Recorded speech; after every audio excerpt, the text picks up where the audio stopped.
And then when you look at the analysis of payback periods, we generally find that across the board, across industries, across company sizes, and across software solutions, the average payback period is about between 2.5 and 3 years. And so in other words, you look at your total cost of ownership of what it costs for you to implement the ERP solution, and once you look at your tangible, measurable benefits, business benefits, you should have a payback within 2.5 to 3 years. And so we also look at, instead of just looking at the overall average, we like to look at a breakdown of how many companies realize a payback or a positive ROI within less than a year versus 1 to 2 years, 3 years or greater, or no recouped cost.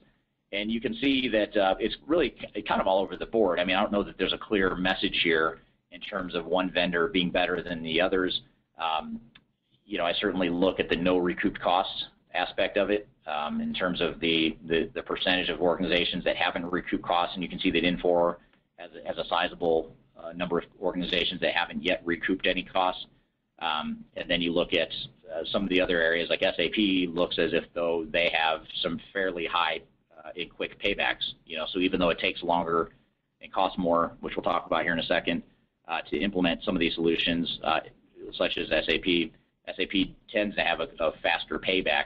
than some of the other solutions here that we've talked about. So really the message here, and I think this is a type of metric that's helpful to look at, but at the end of the day, it really comes down to you as an individual organization and understanding what are your costs and what are your expected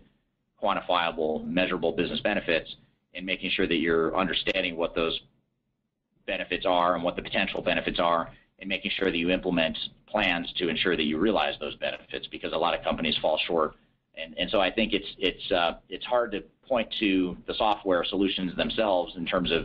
whether or not you get a payback. I think a lot of it has to do with how well the software is implemented, and that will more often than not determine what kind of ROI, what kind of payback you get, more so than the software functionality itself.